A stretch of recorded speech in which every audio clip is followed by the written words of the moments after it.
మానవుడు దేవుని పోలికలో చేయబడ్డాడు అంటే అర్థం ఏమిటి?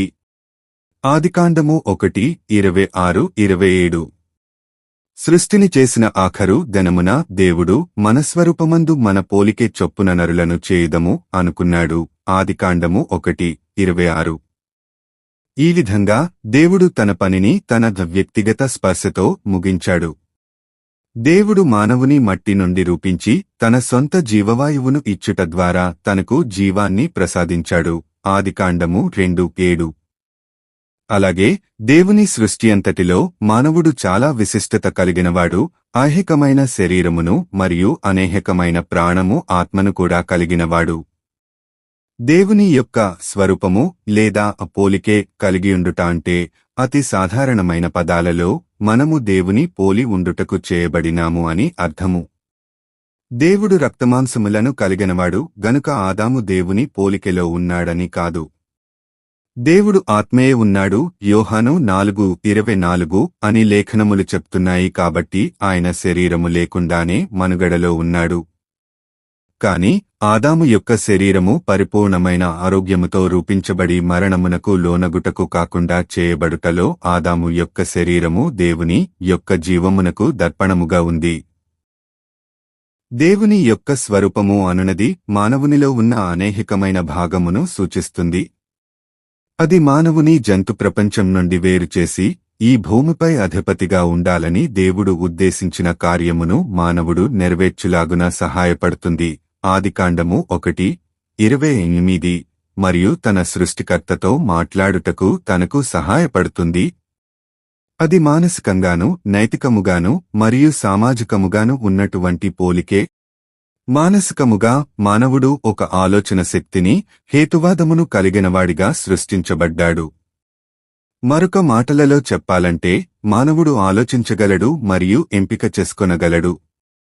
ఇది దేవుని జ్ఞానమును మరియు స్వతంత్రమును ప్రతిబింబింపచేసేదిగా ఉంది. ఎవరైనా ఒకరు ఒక యంత్రమును కనుగొన్నప్పుడు, ఒక పుస్తకమును వ్రాసినప్పుడు, ఒక చిత్రమును గీసినప్పుడు, ఒక సంగీతమును అనుభవిస్తున్నప్పుడు, ఒక లెక్కను కూడుతున్నప్పుడు, లేదా పెంపుడు జంతువుకు ఒక పేరును ఎంపిక చేసుకుంటున్నప్పుడు మనము దేవుని పోలికలో చేయబడ్డాము అనే సత్యాన్ని అతడు లేక ఆమె చాటుతుంది. నైతికముగా మానవుడు నీతిలోనూ పరిపూర్ణమైన అమాయకత్వములోనూ అంటే దేవుని పరిశుద్ధతను ప్రతిబింబింపజేసే విధంగా చేయబడ్డాడు. దేవుడు తాను చేసినదంతా చూసి మానవులతో కలిపి దానిని చాలా మంచిది అని పలికాడు. ఆదికాండము 1:31. మన మనసాక్షి లేదా నైతికమైన దిక్సూచి ఆ మూలమైన స్థితికి అవశేషముగా ఉంది. ఎప్పుడైనా ఒకరు ఒక చట్టమును వ్రాసినప్పుడు, దుర్మార్గత నుండి వెనుతిరిగినప్పుడు, మంచి ప్రవర్తనను అభినందించినప్పుడు, లేదా అపరాధ భావనతో ఉన్నప్పుడు మనము దేవుని సొంత పోలికలో చేయబడ్డాము అనే సత్యాన్ని అతడు దృఢపరుస్తున్నాడని మనం తెలుసుకోవాలి. సామాజికముగా మానవుడు ఒక సహవాసము కొరకు సృష్టించబడ్డాడు. ఇది దేవుని యొక్క త్రిత్వ సహజమును మరియు ఆయన ప్రేమను ప్రతిబింబిస్తుంది. ఏదెనులో మానవుని ప్రాథమిక సహవాసము దేవునితోనే. ఆదికాండము 3:8 దేవునితో సహవాసమును సూచిస్తుంది. మరియు నరుడు ఒంటరిగా ఉండుట మంచిది కాదు గనుక దేవుడు మొదటి స్త్రీని సృష్టించాడు. ఆదికాండము 1:28. ఎప్పుడైనా ఒకరు పెళ్లాడినప్పుడు, స్నేహితులను ఏర్పరుచుకున్నప్పుడు, బిడ్డను హత్తుకున్నప్పుడు లేదా సంఘమునకు హాజరు అయినప్పుడు మనము దేవుని స్వరూపములో చేయబడ్డాము అనే సత్యాన్ని ఆ వ్యక్తి వెల్లడి చేస్తున్నాడు.